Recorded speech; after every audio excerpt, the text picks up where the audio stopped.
right, so now you're going to be running behind a pretty young line this year. So what do you have to do adjustment-wise in order to make sure it works and to let them know what you need? Well, main thing, first of all, just picking those guys up because at the end of the day, adversity's gonna hit. Somebody's gonna miss a block. Somebody's gonna, miss a call or something like that. But main thing as one of the leaders on this team is just, letting them have that next play mentality. And I think, doing that will help them grow, throughout the course of the season. And, that's really about it. And so now for you as a senior, you've seen it all. Yeah. How do you take on that senior leadership? What do you do to get the young ones ready for this season? Yeah. Well, as a senior, I've been on the teams where we won conference championships back to back, so I know like what a team is supposed to look like to get there. And last year I felt like we fell into the spiral of letting adversity get to us too much and bring that out onto the field. And just main thing like this, like I touched on earlier, just having a next play mentality and knowing that not everything's gonna go our way, but not letting us lose our heads. And because next play might be a fumble or interception or a touchdown for the opposite team, but main thing is it's not letting that ruin the whole course of the game and being able to come back and attack that next play. So now you'll face Louisville and Wisconsin right off the bat. Yeah. So for you personally, what are you going to use those games for in your progression for the season? Well, I mean that's a great way to start the season off, man. It's tough, but it lets you get a measuring rod of what you need, how you set up against other Power 5 schools. And me being a senior and me having the desire to play at that next level, personally, it lets me see where I'm at and things I need to work on and stuff like that. So it's definitely, it's exciting. I wouldn't say, you're nervous or anything like that. You're always going to have those butterflies. But in the day, you're excited to go out and compete against, those top tier players, because at the end of the day, at the next level, that's what it is. It's top tier players. So if you're not excited about playing against, Power 5 schools, then, you're not really setting yourself up to want to play at the next level. So it's exciting. So WKU's picked to finish 5th in the East. Yeah. What is that? How do you feel about that? Yeah. I mean, it's funny. I mean, we hear all the talk outside of this facility, and I know what kind of talent we have, here, and a lot of it's like people forgot how to play football. It was a bad year, and and it's expected. We're not supposed to have that preseason hype, and that's what I was saying earlier to somebody else. Is this year's kind of different. Previous 2 years, we've had that hype coming into that next year, and this year is really nobody's really talking about us. And if they are, they're saying we're going to finish, at the bottom and stuff like that. So, I know what kind of talent we have. It's just a matter of the world today it's a show. What have you done for me lately?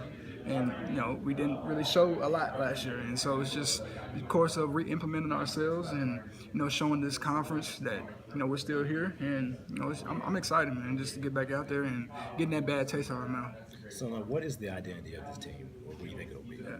I say that the identity of this team is grit, man. You got a lot of guys who weren't, 2-3 stars coming out of high school and stuff like that, and they're used to being the underdog. And now this year we really are the underdog coming into this year. So it's things that guys on this team are used to, and I think that's only gonna make the guys on this team more hungry and more determined to go out there and have a great year. All right. So now in baseball, players get a walk-up song. Okay. Football, you don't. But if you did, what's your walk-up song, and why would it be that? If I got a walk-up song, wow, man, that's a tough question. You put me on the spot with that one. I would say it had to be something.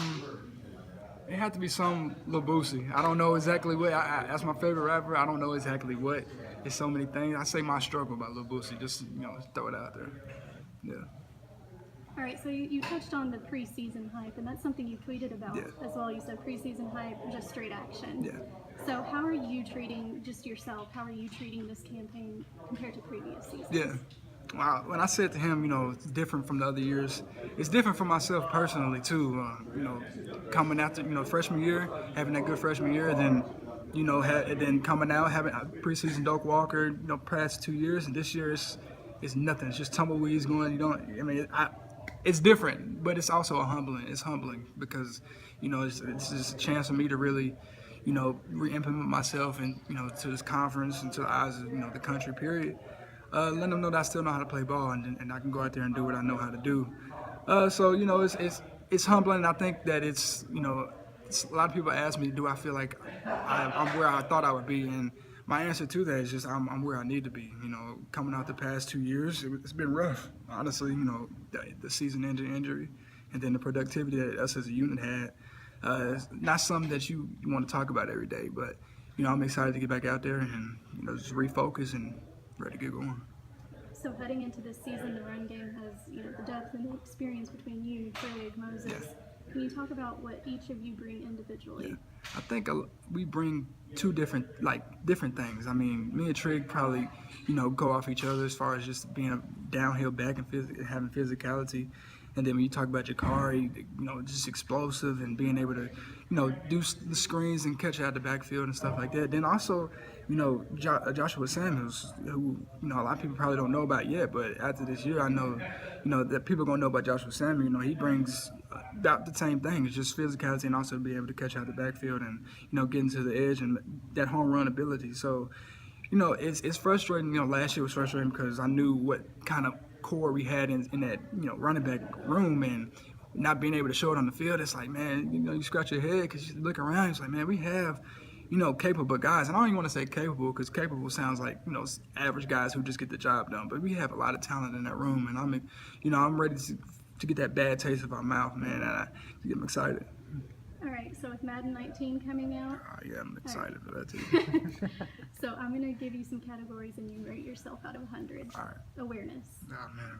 All right. Awareness. By me being in 5th year, I'm gonna have to go with 99. Speed. Speed, on a good day, just got to practice. But I say I'm gonna say 85. Agility. Agility, also 90. Strength. Strength, 87. All right. You don't want to do it another time? Yeah, go. Okay. So the last set of questions, I'm going to give you some superlatives and a scenario. You match it with the coach, the player, or the position group that it most goes with. Okay. Most likely to play Fortnite all night. Ooh, Fortnite all night. Lucky Jackson. Best buddies or bromance. Best buddies, bromance. Oh God, it's so many. Like I want to get the best one though. I'm gonna say D'Angelo Malone and Joshua Samuel. Funniest player or coach. Funniest player or coach? I guess it's a lot of questions that can go either way. But for me, for me personally, I'm gonna say Kyle Fortenberry. The best hype man. Best hype man? That's definitely Mike Wandine. And the player or group that everyone should be, or that should be on everyone's radar. Tight end, you baby. All right.